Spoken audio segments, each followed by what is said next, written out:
Guys, I'm Pikachu Punch, and welcome back to more, Pokemon Super Mission Dungeon. Last episode, we cleared Glittering Mountain and ended off right here, so we'll continue off right where we are. Mr. I don't know, I hope you'll give me some real TLC next time I faint in a dungeon. Now, I'll have none of that cheek from you, unless you'd like me to drop you off in a really frightening dungeon. Huh? But if it was just you and me, kind. Stop that! Before I destroy you. Blaze! Are you walking home alone? Where's Sparky? Rushed off alone, huh? I see. Well then, you'll just have to walk together with us. But why hasn't Sparky been coming together with you anymore? You didn't come to school together this morning either. Until now, I thought the two of you had been getting along so well. Huh? Sparky and you had a talk? And you suggested that Sparky might be a bit annoying? So that's it.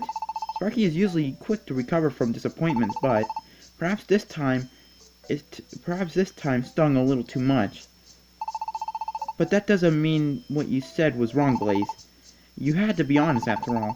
It's true that Sparky tends to drag everyone into trouble more often than not. Huh? What is it?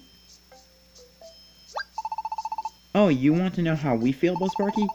It's not like I don't like Sparky. Sparky is always cheerful and fun to be around. So I don't dislike Sparky really, but I have ended up in dangerous situations because of Sparky's adventures. Dangerous situations? Well, you know how Sparky will walk right into places that even adults avoid. Sparky calls it an adventure, and drags others in. It gets to be a bit much. Gumi has gotten a little tired of all that. And I don't hate Sparky or anything, but there's a limit on how reckless one can be. Sometimes I just have to say no. I see. I didn't really notice when I first arrived here in this world, but Sparky isn't actually that close to all the kids. Or all the other kids. Ooh. Chapter 5. Harmony Scarves. Interesting. The next morning. The old guy is back. I mean Oh, awake already, Blaze? Well, good morning to you.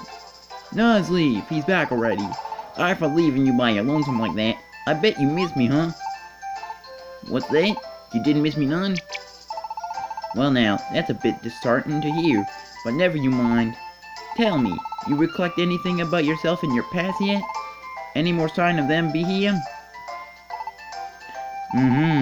It's a shame you ain't remembered nothing new, but at least you ain't had to face any trouble here on your own either. And how's school life treating you? No problems, I hope. I'd feel awful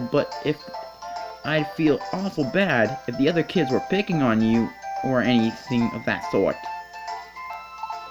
Truly, that was my biggest concern, so I'm right glad to hear that. I reckon we might keep plugging along like this and see how things turn out. And for you, that means another day of going off to school like a good little student. Yes, Nuzleaf, I'll go to school. Looks like I'll be walking to school on my own again today. Ooh, cutscene! I love cutscenes. Seems like there's a crowd around the village entrance. What's going on?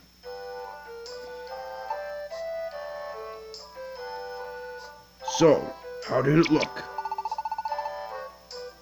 I tried to get a decent look around it, but it was no good. They're all worked up. But it will be worth it if we can get some delicious honey out of it in the end. Delicious honey! Yeah, that's right. Out in Nectar Meadow. They're down on their annual, aren't you? Badoo, Rosalia's little one. Honey-making season has become child. Many Pokemon like Beedrill and Gumi all get together to make heaps of honey. and the honey that they make is the best. Just a little taste is enough to have me jumping for joy. You jumping for joy. It's a nutritious powerhouse to boot. However, they're on edge while making honey. Stay safe and steer clear till they're done, all done, especially a wee child like yourself. It's best to give nectar meadow a wide berth at this time of year. Honey making, huh? I wonder what that delicious honey is like. I wouldn't mind a taste.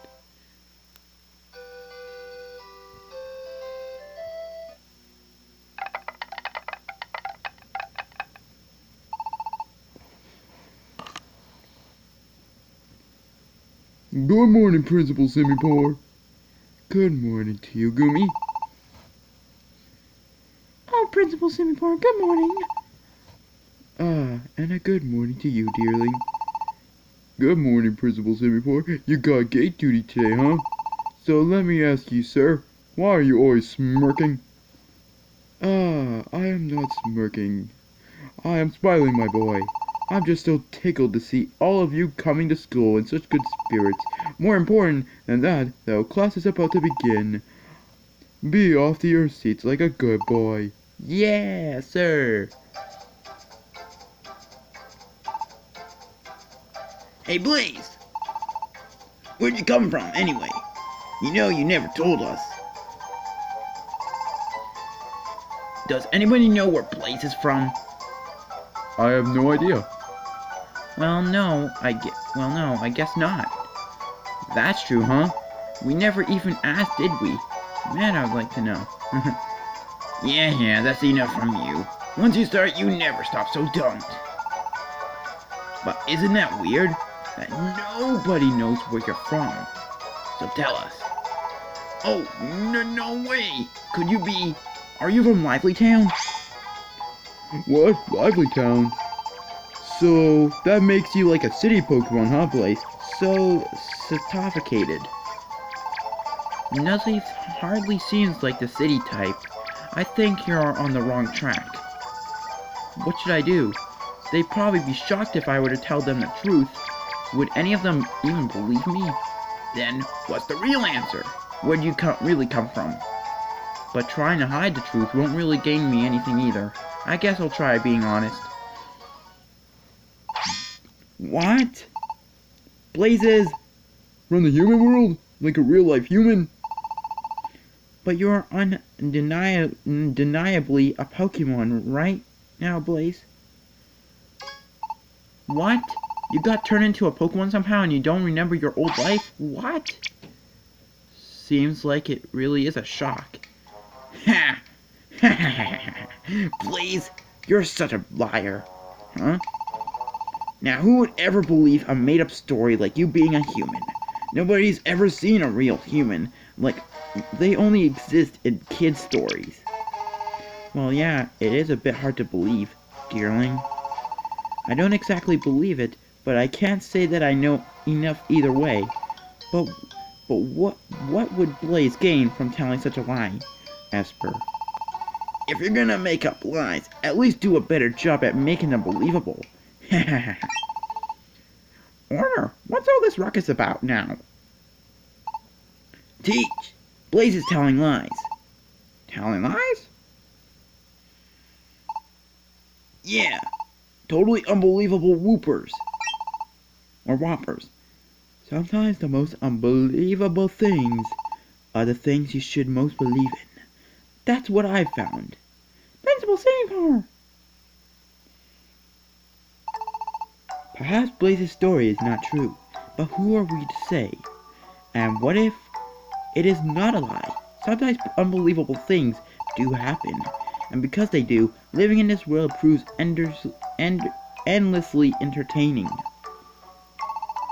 Not that I have any idea what kind of tales Blaze may have been telling.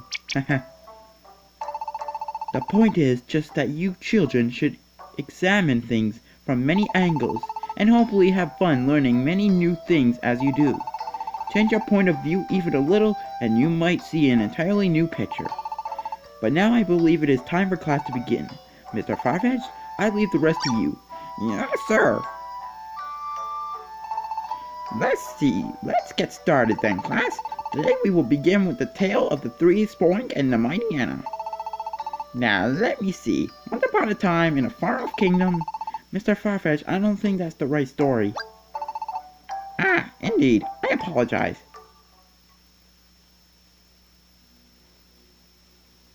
So, we're gonna end things off here, and in the next episode, we're gonna learn about something really unique about this game. So, see you guys all next time.